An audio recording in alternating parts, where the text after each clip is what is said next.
The best way to teach is to do what you want them to do in front of them consistently. She thinks, I don't know what she wants. And usually I do know what she wants. And usually it's chocolate. Or if we're at the park, it's running headfirst into the duck pond to get the ducks, which is horrifying.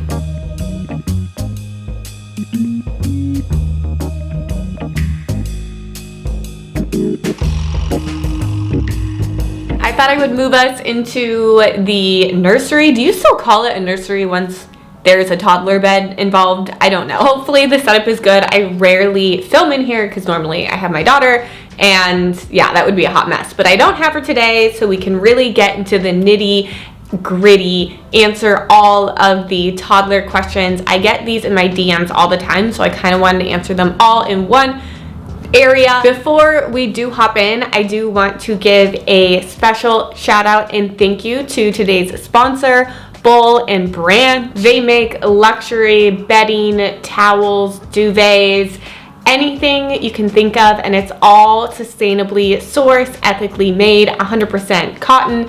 All their products are treated really well and you get that quality. So I always like to read reviews of companies, and this was my favorite comment I've ever seen anyone made. I'll put it on screen now. I won't read it. You can pause it and read it. It was such an unexpected, hilarious, cool way of reviewing a product. Like, I was sold. As a new mom, a mom of a toddler, sleep is not happening at the frequency that you desire and deserve. So when you do sleep, I really like to treat myself to having a bed that feels like a hotel, and that is what I've found with Boll & Branch. Their bedding is something that gets better with every wash. I did talk about my favorite review that I found, but they have so many 5-star reviews, and they do for a reason. So if you want to try out Boll & Branch for yourself, I do have right now the best opportunity to purchase. With my code Brittany15, you can get 15% off your order. I will have all the information down below. My code is going to be the brand's best offer of the season, and it is for a limited time only. So if you are interested,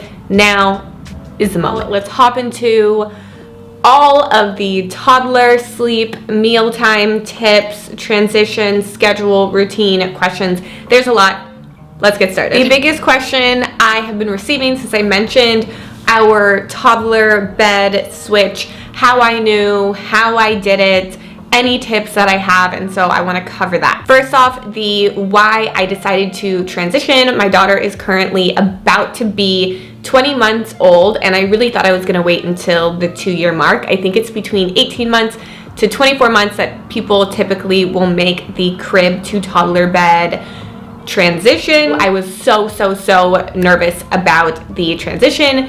The why I did it now was, one, she was starting to attempt to crawl out. She hadn't officially crawled out yet, so I was holding off. I mentioned it on YouTube, and I had no idea about this, but there is a height limit for cribs because they're more likely to climb out, hurt themselves.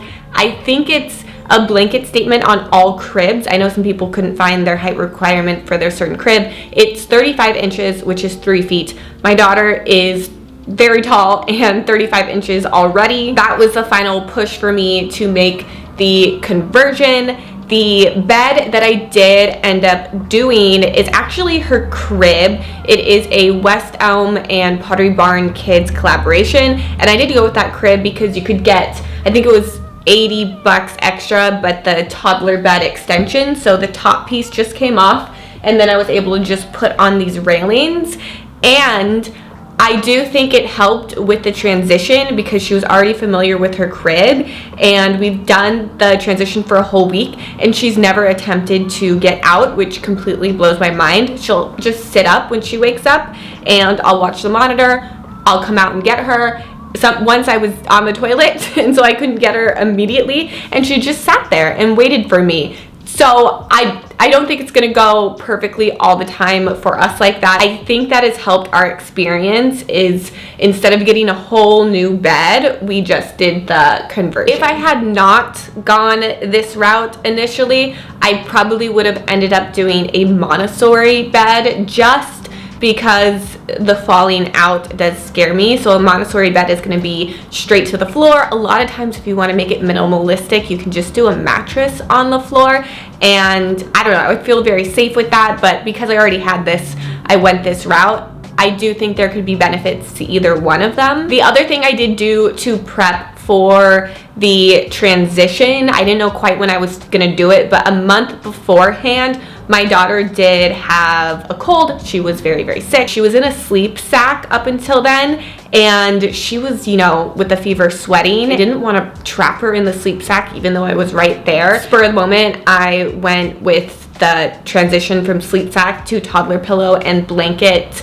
at like 18 and a half months old. It worked really well for us. I know during times of like sickness is not the time to do a transition, but you know what? Some things just happen for a reason. I knew putting her in a toddler bed, I didn't want to still have her in a sleep sack. So I think getting her used to a pillow and a blanket instead of doing everything at once was very helpful, and so I would make that suggestion. All kids are different, all parents are different, the timing is gonna look different for everyone. This is just what I did, and I think were some of the keys to our success, but definitely look into other options and do what feels right for you. To go alongside this video, I'm going to make a little highlight on my Instagram, so I'll link my Instagram down below, and that way, like my toddler pillow, for example, the blankets, some of the toys I'm gonna be talking about, I'm gonna do a little swipe up to Amazon highlight of all of like my toddler fave items, because I get those questions all the time, and I think having them in one place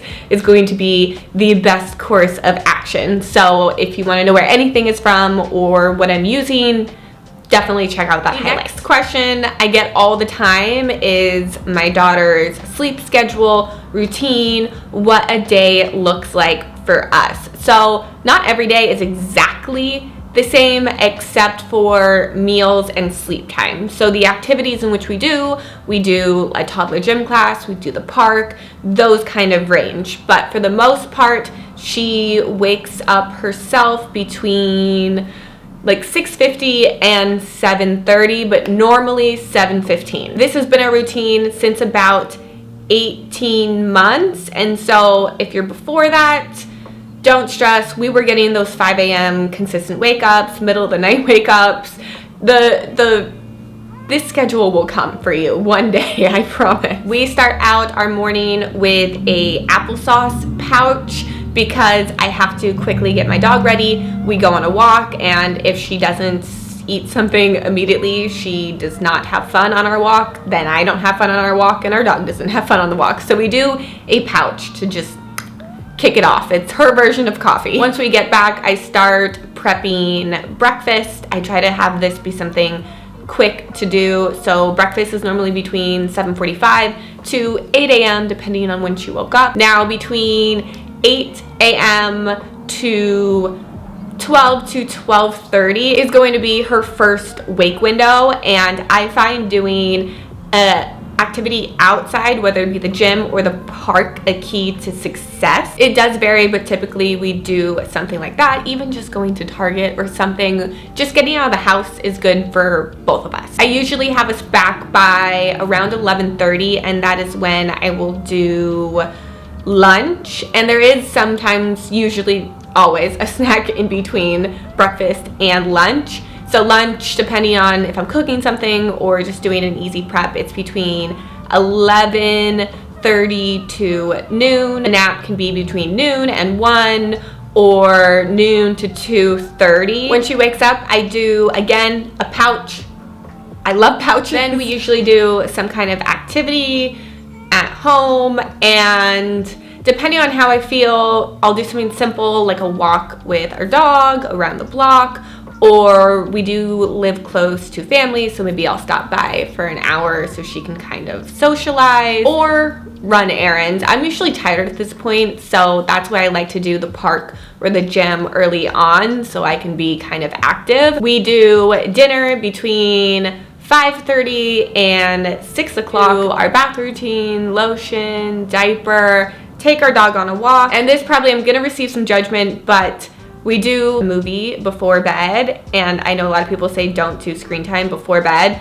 It hasn't proven to be an issue with us, and she is so cuddly after her bath at the end of the day. It brings me so much joy to just have her lay on me and watch Encanto. Time is always 7:30, even depending on how her nap went, unless there was no nap, which has happened, and then I'll usually do like a 7 o'clock bedtime. If I go earlier, then we get a really early wake up, and if I go later, then we get a really early wake up. So if I put her down at 7 with no nap, she normally will still go to like 6:45 or 7. And that is our full schedule toddler routine now. I do really like it. I'm hoping this one lasts for a good amount of time. It has been a couple of months now. I'm hoping we can keep this going until she's like 2.5 and then we can do like a preschool, hopefully. Number 3, I get this all the time. The question is, how do you know she's done eating? This will kind of vary by age. If she starts throwing food, like when your toddler is more of a baby and you're maybe doing baby-led weaning, they're gonna throw a lot of food. It's gonna be very messy, but now that she's older, if she's throwing food, it typically means that she's done. Unless it's at the start of a meal, she's just eliminating what she doesn't want anymore. But for the most part, I know she's done when she will actually like back up from her food, and I always have a safe food at mealtime, meaning an item I know she will almost always eat. So this is an item I will replenish during mealtime, not immediately. So usually she'll eat the safe food first, and then she'll slowly eat the other stuff. And once I've seen her give the other items a good go, let her have her interest, I will replenish that one item, and usually she will have seconds. But if she doesn't even eat the safe item and she's kind of backing up,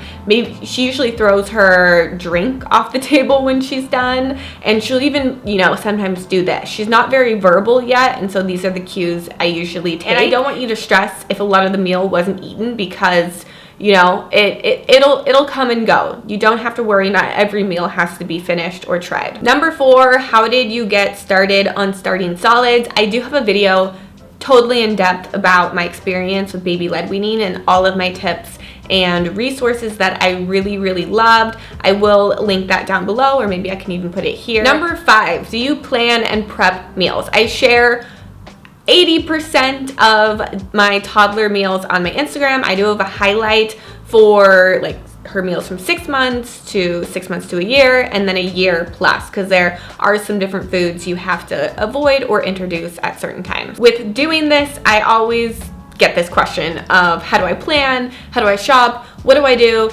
And to be honest, I don't prep.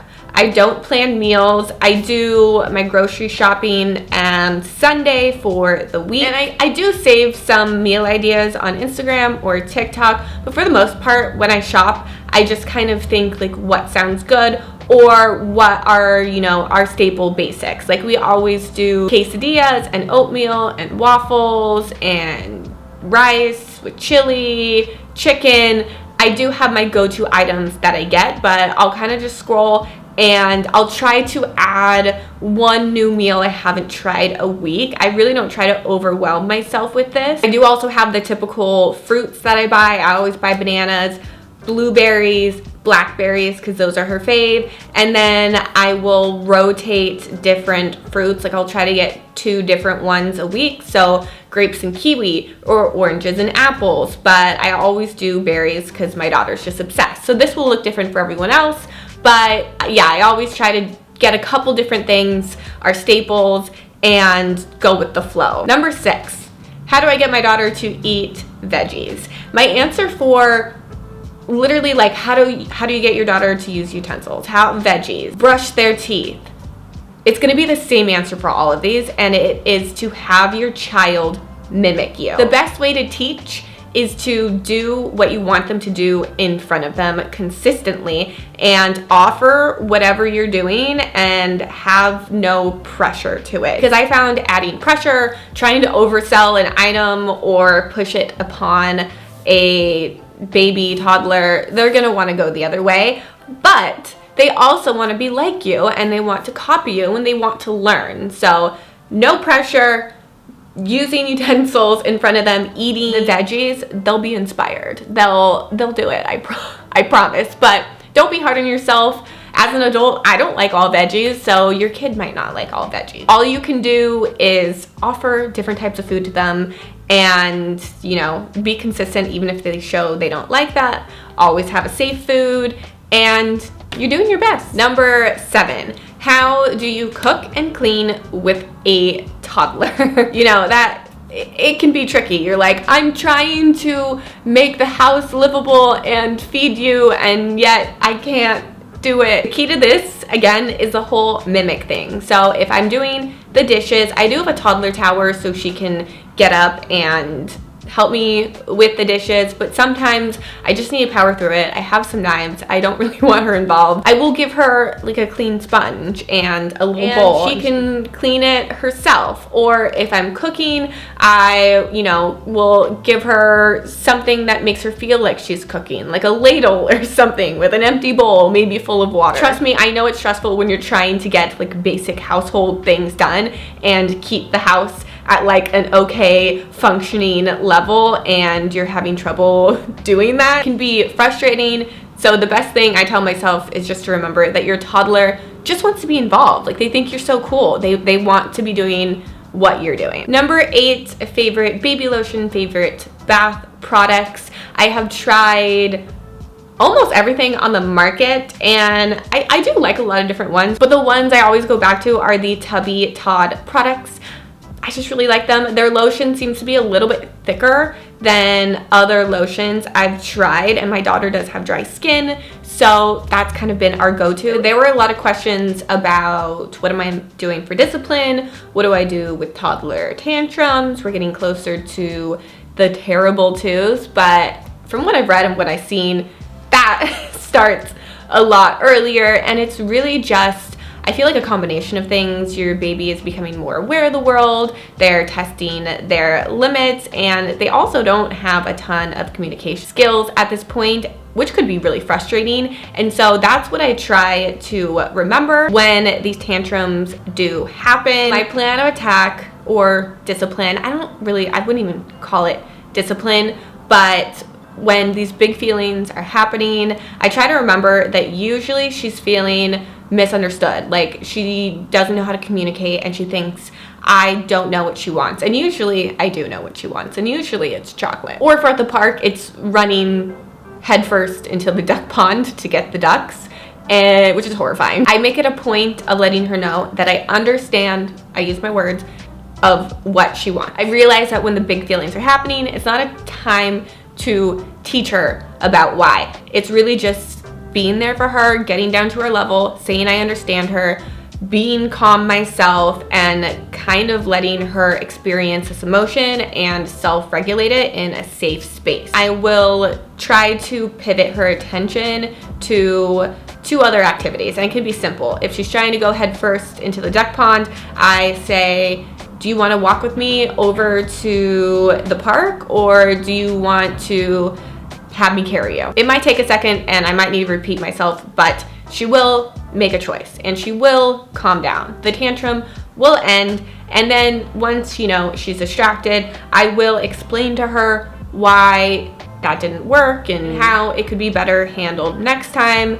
And, you know, it's a slow process. I got a ton of questions on favorite toys for different ages, favorite Amazon buys for toddlers, favorite products I've found from, you know, 1 year to now. Things like our toddler pillow, our toddler blanket, our go-to toys, our go-to storage, the things we use every day, our mealtime item. This is gonna be one of the things I'm going to add to that Instagram highlight I was talking about earlier. So go to my Instagram, you will be able to swipe up and find all of my suggestions. These are all like my ride or die thing. Those were all really the frequently asked questions I got about toddler life. If you have any questions that you want answered that I missed, leave them in the comments down below. I love chatting with you guys. I hope you enjoyed this video and you found it helpful. If you did, make sure to give it a like. If you're not already subscribed, subscribe, join our family, and grow with us. And I will see you guys very soon.